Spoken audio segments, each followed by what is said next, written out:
जैसे प्रतिष्ठित संस्थान में जातिगत भेदभाव का मामला बीएचयू प्रशासन के ऊपर गंभीर सवाल उठाता है।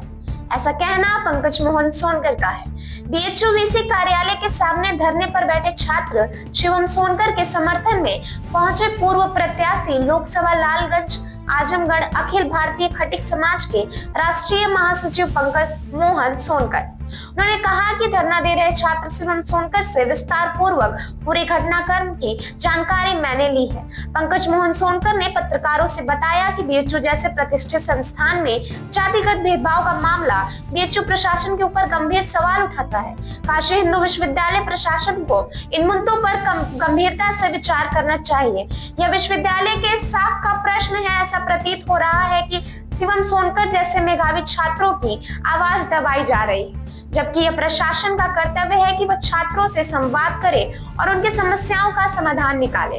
उक्त मौके पर शशांक सोनकर, पार्षद नगर निगम गोरखपुर, अखिल भारतीय खटिक समाज जिला अध्यक्ष आजमगढ़ हरिश्चंद्र सोनकर, प्रधान मुंडा नगर अध्यक्ष, प्रधान कटघर सिंडारी संजय सोनकर, प्रधान जमीरपुर आजमगढ़ विवेक सोनकर, लालगंज ब्रजेश सोनकर, पूर्व छात्र नेता शिवजी कॉलेज आजमगढ़ रोहित कुमार, रोहन सोनकर गोरखपुर, बंटी कुमार, शुभम गुप्ता, शेरू सोनकर, दुर्गेश यादव आदि कई लोग उपस्थित रहे।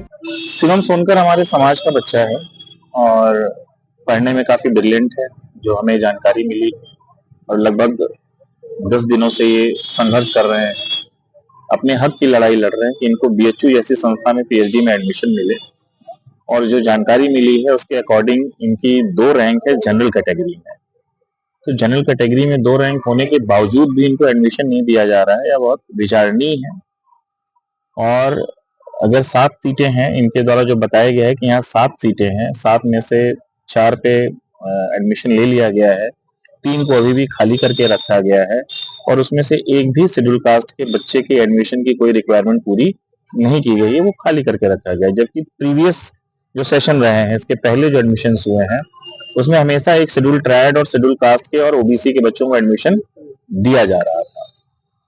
सर, अगर देखा जाए तो कहीं ना कहीं आप भी स्टूडेंट जीवन को रह चुके हैं, क्या लगता है कि इनके साथ में सही में अन्याय हो रहा है और बीएचयू प्रशासन को इसी तरफ ध्यान देने की आवश्यकता है? अगर अन्याय नहीं हो रहा होता तो ये बच्चा क्यों सड़क पे बैठता?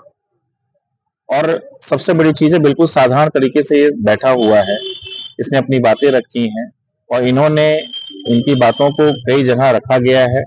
और हमें तो लगता है कि बीएचयू प्रशासन ने अपनी गलती भी स्वीकार की है। जो बताया जा रहा है, मैंने न्यूज़पेपर में भी पढ़ा था, तो अपनी गलती स्वीकारने के बावजूद भी प्रशासन का कोई व्यक्ति इस बच्चे को सांत्वना देने तक नहीं है, बड़ा दुर्भाग्यपूर्ण है। नेताजी, आज बीएचयू प्रशासन ने इनके प्रकरण में सातों सीटों को रद्द कर दिया है, इस पर क्या कहेंगे? अब इस बात की तो मुझे जानकारी नहीं थी। अगर आपने ऐसा कहा है तो इस बच्चे का संघर्ष जो है पूरा हुआ।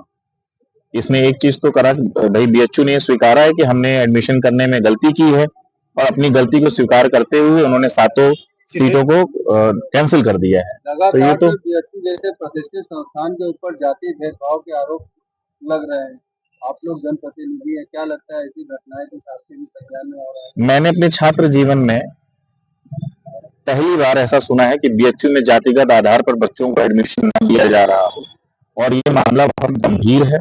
हम शेड्यूल कास्ट के हैं, खुले में कहने मुझे कोई प्रॉब्लम नहीं है, अनुसूचित समाज से संबंध रखता हूँ, और भाई हमारे बच्चे कहाँ जाएंगे? और वैसा टैलेंटेड बच्चा जिसकी जनरल कैटेगरी में दूसरी रैंक है, उसको अगर एडमिशन से वंचित किया जा रहा है, तो ये बहुत ही दुर्भाग्यपूर्ण है कि बीएचयू ऐसी संस्था पर ऐसा लांछन लगाया जा रहा है। यहाँ के हेड इंचार्ज कह रहे हैं कि ये जनरल कैटेगरी में, लेकिन जो सीट बची हुई है एससी है, एससी से जनरल में कन्वर्ट नहीं होगा। नहीं, मैं आपकी बात नहीं समझ पाया। जो यहाँ के हेड इंचार्ज है, उन्होंने अभी प्रेस कॉन्फ्रेंस किया था, उन्होंने बताया कि शिवम जी जनरल कैटेगरी में है। हाँ। जनरल कैटेगरी फुल हो गई है। हाँ। और लेकिन एससी कैटेगरी की मांग है इनकी कि उसको जनरल में शिफ्ट किया जाए, तो वो नहीं हो सकता क्योंकि यूजीसी गाइडलाइन में ऐसा नहीं है। देखिए, ये तो बहुत गलत है। मैं भी छात्र जीवन में रहा हूँ, मुझे जो जानकारी रही, इसके पूर्व में जब हम लोग छात्र जीवन में थे, तो यदि शेड्यूल कास्ट का बच्चा जनरल कैटेगरी में पोजीशंस लाता था तो उसको एडमिशन उसके रैंक के अकॉर्डिंग दिया जाता था।